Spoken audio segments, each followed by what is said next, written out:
안녕하세요. 난임만 연구하고 난임만 상담하는 푸맨입니다.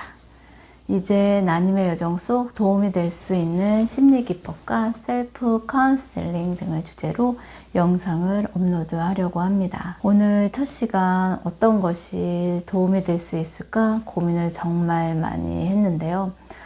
가장 중요한 난임 스트레스에 대해 이야기를 해보려고 합니다. 현재 절판된 책 기다림이 평화로울 때 내용의 인사이트와 저의 생각을 같이 말씀드리겠습니다. 저자인 앨리스 도만은 여성 건강과 난임에 관한 심신 프로그램의 세계적인 권위자이자 심리학자입니다. 난임에 따른 스트레스는 결혼 생활뿐만 아니라 사람들과의 관계나 직장생활 그리고 건강에도 많은 영향을 줍니다.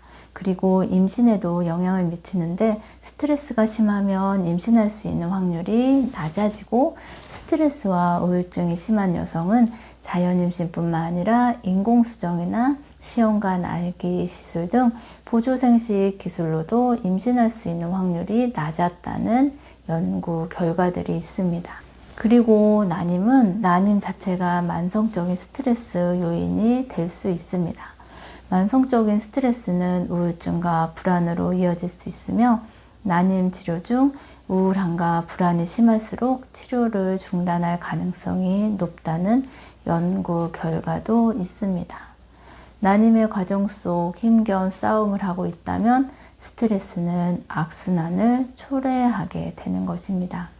임신이 안 되어서 스트레스가 쌓이고 스트레스가 쌓여서 힘들면 더욱더 임신에 악영향을 미치게 되는 것이지요.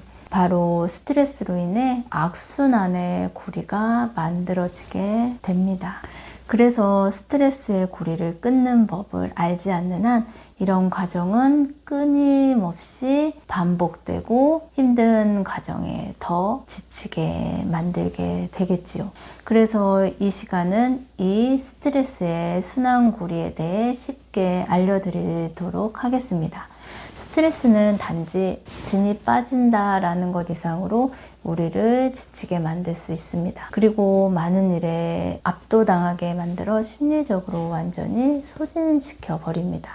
또한 신체의 생화학적 리듬을 완전히 변화시켜 몸의 균형을 깨트림으로써 심각한 만성질환에 이르게도 할 수 있습니다. 그래서 스트레스가 쌓이거나 힘든 일이 닥치면 우리의 몸은 극적으로 반응을 하게 되죠. 자, 한 가지 예를 들어보도록 하겠습니다. 만약 지금 잔잔한 음악을 들으며 시골의 고속도로를 운전해 가고 있다고 한번 가정해 보세요. 그런데 갑자기 차 앞으로 사슴 한 마리가 툭 하고 뛰어나왔다면 어떨까요? 상상하기도 싫으시죠? 그 순간이 되면 그 순간 우리의 몸은 응급 상황임을 감지하고 재빨리 반응을 하게 됩니다. 심장은 미친 듯이 뛰고 혈압은 치솟고 호흡은 굉장히 얕고 빠르게 될 것입니다. 응급 호르몬이 분비되며 근육들은 긴장하고 이제 면역계와 소화계가 일시적으로 멈추면서 초긴장 상태로 바뀐 뇌하 수치에서 인체에 타고난 진통제인 엔돌핀이 분비되게 되겠지요. 대부분의 신체 기관은 순간적으로 응급 상황에 대처할 준비를 하게 됩니다. 그래서 아마 그 순간 우리는 브레이크를 꽉 밟게 되겠지요. 다행히 안전하고 빠르게 대처한 결과 사슴과 충돌하는 최악의 상황은 피할 수 있었습니다. 숲속으로 사라지는 사슴을 바라보며 화가 나 소리를 지르 아니면 그 사슴에게 욕을 할 수도 있겠지요. 그리고는 놀란 가슴을 진정시키며 안도의 숨을 내쉬게 되겠지요. 늦지 않게 차를 멈출 수 있음에 감사하며 다시 길을 갈 것입니다. 이제 신체 기관도 서서히 정상으로 돌아오겠지요. 심장박동, 혈압, 호흡, 응급 호르몬, 면역계, 소화계, 그리고 기분까지 원래 상태로 되돌아갑니다. 다시 음악을 들으며 편안하고 안정된 상태로 몸이 되돌아가는 것이겠지요. 그렇게 다시 마음의 평안을 되찾았습니다.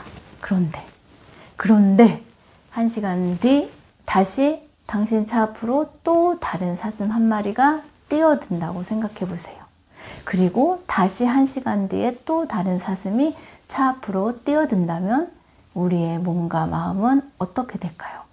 응급 상황에 지속적으로 노출되듯 비상사건이 반복적으로 터진다면 우리 몸은 그때마다 신속하게 반응하며 재빨리 정상 상태로 되돌아갈 수 있을까요?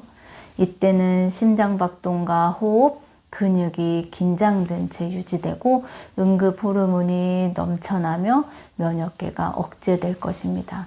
또한 혈압과 콜레스테롤의 상승으로 혈관에 손상이 오고 엔돌핀이 아주 자주 과도하게 분비됨으로써 실제로는 그 효력이 떨어져 정상적인 엔돌핀 분비만으로 통증이 완화되는 편두통이나 두통, 만성질환이 심해지게 되겠지요. 자연히 불면증과 극도의 피로감도 느끼고 위산의 분비가 증가되면서 불안 등 다른 여러 가지 질환이 나타나게 되는 것입니다. 난임 여성은 사슴과 충돌하는 대신 스트레스를 불러일으키는 착상 실패의 피검 수치, 임신 테스트기의 한 줄, 그리고 시술에 대한 불안감과 좌절감, 원하지 않는 모임, 행사 등 지속적인 장애물에 끊임없이 노출되고 있는 것입니다. 우리의 몸은 하루에도 몇 차례씩 달리는 차 앞으로 뛰어드는 사슴처럼 난임의 과정에서 스트레스로 인해 거의 빨간 경고등 상태로 있게 되는 것입니다. 그래서 난임은 스트레스를 알고 스트레스의 고리를 끊는 법을 배우지 않는 한 이런 과정은 끊임없이 계속되며 더 힘들어지게 되는 것이겠지요. 그래서 오늘은 스트레스의 순환고리를 끊는 법 중 가장 첫 번째로 알아야 하는 방법을 알려드리겠습니다. 우선 이런 스트레스를 인식하면 됩니다. 스트레스라는 것이 이렇게 내 몸에 반응하는 것을 아는 것입니다. 그러면 나의 몸 상태를 알아차릴 수 있게 되고 내가 지금 스트레스 상황인지 아닌지를 판단할 수 있게 되겠지요. 내가 지금 스트레스 상황이구나를 먼저 인식하게 된다면 대비를 할 수 있게 되는 것입니다. 인간은 자기조절 능력이 있기 때문에 상황에 대한 인식만으로도 자기 자신을 보호할 수 있는 능력이 있습니다. 사슴이 뛰어들 수 있겠구나라는 사실을 알고 그 길을 지나가는 것입니다. 보이지 않는 상대를 마주하는 것은 쉽지 않습니다. 하지만 하나씩 그 실체를 인식하며 알게 된다면 그에 대응하는 것은 그리 어렵지만은 않게 되는 것이지요. 그리고 나의 스트레스 지수가 궁금하다면 나의 현재 스트레스 점수는 몇 점인 것 같은지 스스로에게 한번 물어보세요. 자, 1점부터 10점까지의 숫자가 있습니다. 이 중에서 지금 당신의 스트레스 점수는 몇 점 정도일 것 같으세요? 이 질문을 아마 듣자마자 딱 떠오르는 숫자가 있을 거예요. 그 숫자로 내 스트레스 지수를 스스로 가늠해 보는 것이지요. 어떤 분은 7, 어떤 분은 8, 어떤 분은 9. 그죠? 그 숫자로 인해서 내가 스트레스를 많이 받고 있구나.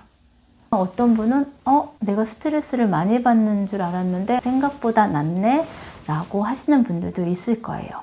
그래서 막상 꺼내보면 생각했던 거랑 다를 때가 많거든요.